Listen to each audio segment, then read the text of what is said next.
Welcome to Living in Tucson, your Tucson Real Estate Connection. In this episode, I am doing my monthly Airbnb case study where we're comparing short-term rental versus a long-term rental, the good, the bad, the ugly. And oh boy, did I make some mistakes and learn some valuable lessons recently that I'm going to share in this video. Hi, my name's Tyler Ford in Tucson, Arizona with eXp Realty. My wife Mimi and I have been investing in long-term rental properties in Tucson for over 30 years. We've never done an Airbnb, but have always been intrigued with the short-term rental model and the income potential. I've represented real estate investors to help them find and buy properties for short-term rentals and have been blown away by the numbers they've shared with me, especially in the summer months that a short-term rental can be profitable in the heat of Tucson during the summer months. In February of 2022, we bought a property that we did a complete demo, remodel, and fully furnished it. We've now been a short-term rental since May of 2022. We have a 5-star rating on Airbnb and have earned Superhost on Airbnb. We are documenting the journey and doing a case study to compare a short-term rental versus a long-term rental and what it's like to host on Airbnb, plus share all the things we've learned along the way. Please subscribe to our channel to continue to follow our short-term rental Airbnb journey.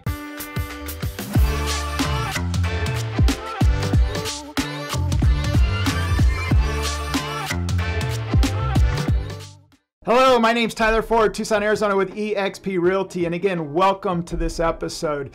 And as those that have been watching our case study, we've been doing a case study to analyze the numbers on a short-term rental. We've owned a ton of long-term rentals and currently do, but have never done a short-term rental. And so we're comparing to see whether the extra income is worth the management and the turnover and just dealing with the day in and day out of an Airbnb. And I'm going to share the numbers at the end. But before I dive into the numbers, I like to go over the good, the bad, the ugly, and share something of value to people that are either doing an Airbnb, that are hosts, or thinking of doing one. But oh boy, did I learn a valuable lesson recently. So, I've signed up for a course and also listened to a ton of YouTube videos just to try to better understand how to maximize our profits, put in proper systems to make managing our Airbnb a lot easier. But one of the things that I've heard from multiple people is you want to be cautious when people book that are local to the area and or don't have a whole lot of reviews, because typically if somebody's local in an area, they're coming to your place to get away from their place to potentially have a party, or just they don't want to make a mess of their place. So I've been told this, but it took learning the lesson the hard way to actually get it. So to be honest, the month of December, I'm sharing November numbers, but in January, I'll share December numbers. But it's been really slow from Thanksgiving usually to the holidays. There's a 2 to 3 week lull where it's really slow just because Thanksgiving holiday's done and people typically don't travel in between. So this is the longest period that we've gone without a booking. And I had somebody want to book Friday, Saturday, and Sunday, and they booked on Thursday, and they didn't have any reviews, so I had to approve them, and they were local. They lived in Tucson. And I debated on whether or not that I was going to accept their booking because I was somewhat leery. Again, no reviews, and they also didn't have a photo. And at first I said, nah, it's not worth the money. And then my wife and I discussed it, and we just said, okay, well, how bad could it really be? And again, we live close to it. I've got a Ring doorbell where I can see what's going on. Long and short of it, they ended up having a big birthday party for their kid, and there were probably 10 cars parked out front, ton of people coming in and out, and I was just like, oh my gosh. So long and short of it, I was nervous. I knew the place was going to be dirty, and just kind of accepted that. So when we showed up on Monday morning just to see, how bad it was, there was a hole in the master bedroom door, and the place was an absolute mess. And lesson learned. So through all of it, I, called her up and said, hey, were you going to tell me about the door? And she said, oh, yeah, I was trying to figure out what I was going to do with that. Well, long and short of it, I reached out to Airbnb, and Airbnb was great. So they have a form that you can go in, you can submit your claim, and you show the receipt. So I got an invoice for the labor. I went and picked up a door at Lowe's and submitted all that. And so from what I understand, how it works is you submit the information, Airbnb then reaches out to that guest and tries to get the money from them. If they're not successful in getting any money, all of the money or none of the money, Airbnb has an insurance policy that then kicks in, and from what I've been told, they'll end up reimbursing us. So the good news is we're probably going to get the cost of getting it fixed reimbursed. But the bad news is it's just the hassle and the pain and the inconvenience of, getting everything fixed. We've got another guest, coming in about 5 days. So hopefully I can get it fixed before that. If not, I'll explain to them at the end of the day, it's not a huge deal. The other thing that we had happen is that we had somebody book at the last minute for a couple of days, and our thermostat went out. So there was no heat, and we just got a little cold snap and there was no heat. I went and bought some space heaters at Lowe's just to kind of take the chill off. And I went and got a Nest thermostat to temporarily fix it because we're tied into a Vivint thermostat that allows us to monitor everything. So that wasn't that big of a deal, but again, just something that we had to deal with and get fixed. So the moral of this lesson is the money's not always worth booking somebody that you're uncertain of. So my lesson learned is anybody local here in Tucson, I'm going to do a much better job vetting them. If they don't have any reviews or a photo, not going to book them. If they do have some reviews and a photo, I'll probably reach out, make a phone call, be very specific in terms of no parties, because we've got no parties in our rules and on Airbnb. So again, if somebody were to book that's local with no photo, no reviews, I'm going to say no. But if they do have some reviews, a photo, I'm going to reach out, have a conversation with them before we accept them as a guest at our Airbnb. So lesson learned, I needed to learn it.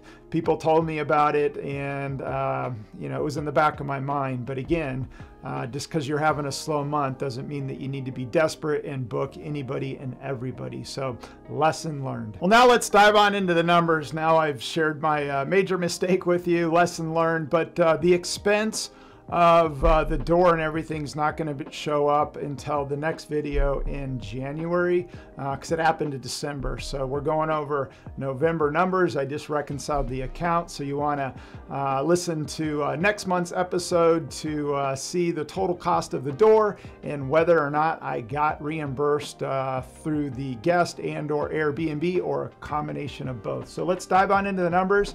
November 2022 turned out to be an all right month. We had started out kind of slow and turned out to be, a decent month, not the greatest month.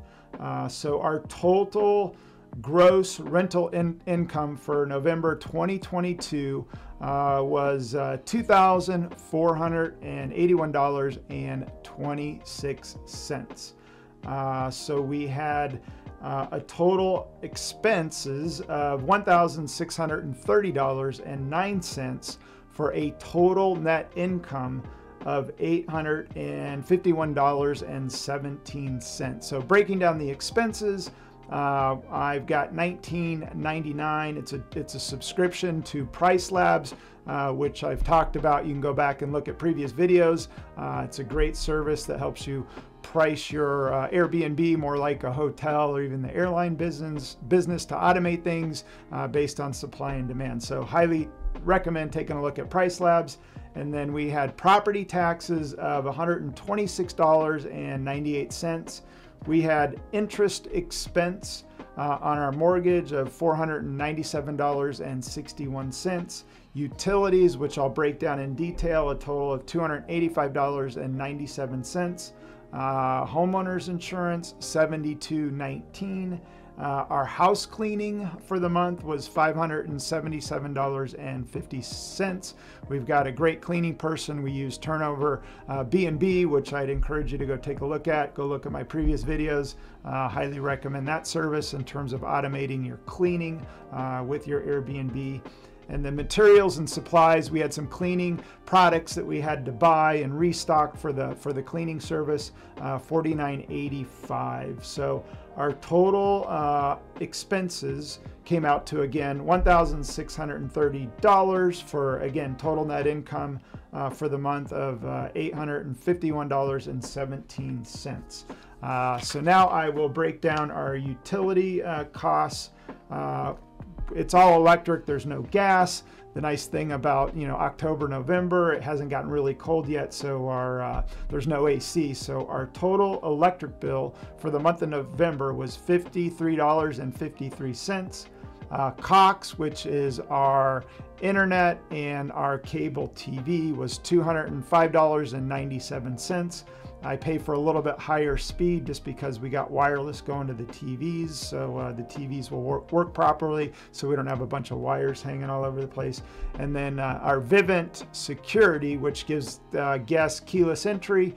We've got a Ring doorbell up front where we've got a camera, and then also a thermostat that we can control from our phone, which actually went bad, that we're getting replaced.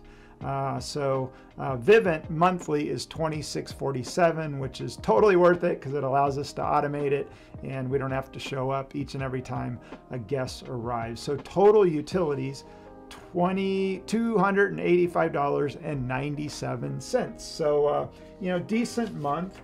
Now I'm going to go over a year-to-date P&L, which I haven't covered yet. So year-to-date, I'm going to keep this just really simple. Year-to-date, our net rental income is $14,315.14 for our net rental income. Our total expenses for the year have been $9,541.30. So our total net income since June 1st till reconciling into November, we're at $4,773.84 for the year. And if we're looking, I'm going to go on to Airbnb real quick. And so the nice thing about Airbnb, you can go into your insights, and right now the predicted earnings for the entire year since we started, and I'll put this screen up. So we still have another about $2,451 expected through December. So our total booking earnings for 2022 is predicted to be $19,061 for the year for December coming up, which I'll share in January. So that's the numbers to this point, and we definitely be more profitable so far as an Airbnb, but the big question is, is the extra management worth the extra revenue? And at this point, too soon to tell. We're going to keep doing this for an entire year. So I've got another probably 5 months of doing this video each and every month before we make that decision and let you know whether or not we're going to turn it into a long-term rental at the end or keep it as an Airbnb. So you can look forward to the next couple of episodes, and then at the end we're going to let you know what we're going to do and what our final evaluation was of the Airbnb. So thanks for watching this episode. I really appreciate it. Again, big lesson learned, and I will not make that mistake again. And if you're a host on Airbnb, hopefully you've not made that mistake and can learn from our lessons. If you're thinking about an Airbnb, just be cautious of people local that are wanting to book, don't have any reviews and or a picture. So that's the big takeaway. But again, big thanks for watching. And if you like this video and got value out of it, please do me a huge favor and give me an internet high five by liking it. If you've got any questions or comments, go ahead and comment below. And for more awesome videos about living in Tucson, your Tucson Real Estate Connection, you can go ahead and subscribe to the channel. You can also hit that bell and you're notified each and every time a new video comes out. In the meantime, make it a great day.